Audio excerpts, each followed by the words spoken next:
Coucou les vierges. Tout d'abord une belle et heureuse année. Je vous souhaite tout plein de belles choses. Je n'ai pas eu le temps de vous faire une longue guidance comme j'ai l'habitude de les faire depuis quelque temps. Mais à la place, je vous ai fait une petite guidance que j'ai appelée un pont énergétique entre ce qu'on laisse derrière soi, l'énergie de 2025 qui ne va plus nous servir pour 2026. Qu'est-ce qu'on doit apprendre peut-être à lâcher ou à apprivoiser? Et enfin, un message pour débuter, entre guillemets, l'année. On débute réellement l'année au printemps. Mais voilà, certains en ont décidé autrement, mais c'est vrai qu'on a toujours besoin à cette période, puisqu'on est habitué comme ça, on a besoin voilà, d'une petite impulse, d'un petit élan, et c'est ce que je vais essayer de vous donner aujourd'hui. Donc, on complète avec l'ascendant, le solaire et le lunaire. Et puis sinon, tu peux écouter n'importe quel signe tant que ça te parle, on prend ce qui résonne et on laisse le reste. Comme d'habitude, ça ne change pas. Pour l'énergie de 2025, désuète, qu'il ne va plus servir pour 2026 ou voilà, qui ne fonctionne pas pour cette année, c'est la 9 d'épée. Alors ça tombe bien, 9 d'épée sur cette photo, comme tu peux le voir, c'est de l'insomnie, c'est de la dépression, c'est de la fatigue mentale, c'est de l'incertitude, de l'angoisse, de l'anxiété, tout ça c'est derrière. Je pense aussi que le 9 d'épée ici représente une pression, représente tous ces mois, toutes ces périodes où tu t'es pris la tête. En fait, 2025, c'était la prise de tête, peut-être les années d'avant aussi, mais 2026, on lâche. Il n'y a plus de prise de tête. En tout cas, on apprend à plus faire fonctionner son cerveau de la même manière. Alors, on a le nœud nord en ce moment en poisson, ça c'est pour tout le monde. L'opposé du nœud nord, du poisson, pardon, c'est la Vierge. Et bon, je vais pas faire une parenthèse astro, mais je vais la faire quand même. Ce qu'il faut encore apprendre à faire, et peut-être surtout pour vous les vierges, c'est le lâcher prise. Donc on laisse vraiment toute la pression mentale, même si on n'a pas trouvé de solution à l'heure actuelle, si tu n'as pas trouvé de solution à tes problèmes, il faut essayer de changer de mode de réflexion et de fonctionnement. Et tout simplement, je vais lâcher le mot, mais c'est le lâcher prise. Et ça me fait arriver à la seconde énergie, ce que tu dois apprendre ou à lâcher ou ce que tu dois apprendre à apprivoiser, c'est l'énergie du fou ou du mat.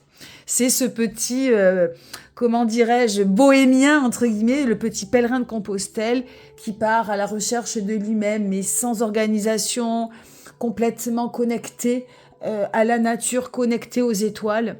Et lui, il sait ce que c'est que le lâcher-prise. C'est vraiment au jour le jour.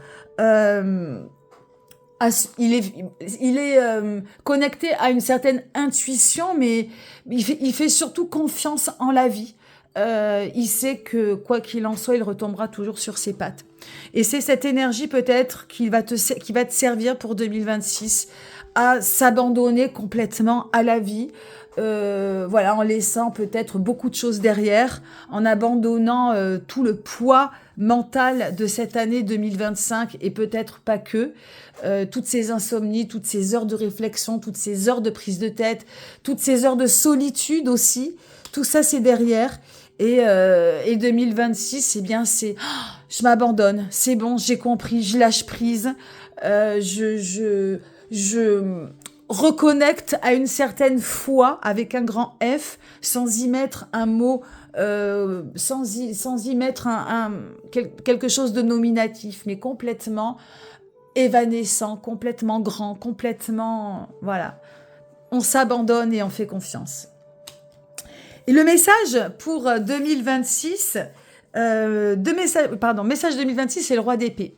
Le roi d'épée, ici, justement, en comprenant déjà ce qui s'est passé en 2025 globalement, pour accueillir 2026, eh bien, c'est plutôt d'avoir un mental serein. Et tu vois, à la différence entre ces deux énergies, ce roi d'épée, il est serein, il regarde les choses en face, mais avec une vision sécurisante. une vision de confiance, une vision de sérénité, sans pour autant chercher à tout élucider, à tout comprendre. C'est vraiment, vraiment quelque chose d'assis, quelque chose de posé. Et c'est presque sans solution. On est juste là dans l'instant présent, on accueille et on fait face step by step. C'est ça le message 2026. Et au-delà de ça, j'ai oublié la direction de ce début d'année. C'est aussi très incarné, hein. C'est le cavalier de bâton. Ce cavalier de bâton, il va te mener à un ancrage, à un bien-être, à une corporalité qui va te rendre déjà bien et d'autant plus combative, mais sans effort. Ça va être vraiment parce que tu vas justement lâcher prise, parce que tu vas considérer les choses autrement, parce que tu vas abandonner le poids du mental, le poids de la réflexion, le poids de la prise de tête, le poids de toujours d'être en tension par rapport à quelque chose que tu dois absolument résoudre ou absolument comprendre, tu vois. Et là, c'est une direction vers un bien-être, un ancrage, une corporalité, et ben, c'est tout bénef. Et voilà ce que je te souhaite, une belle année, mes amis vierges, pour cette année à venir. Merci de m'avoir écouté et on se retrouve très très bientôt. Bye bye.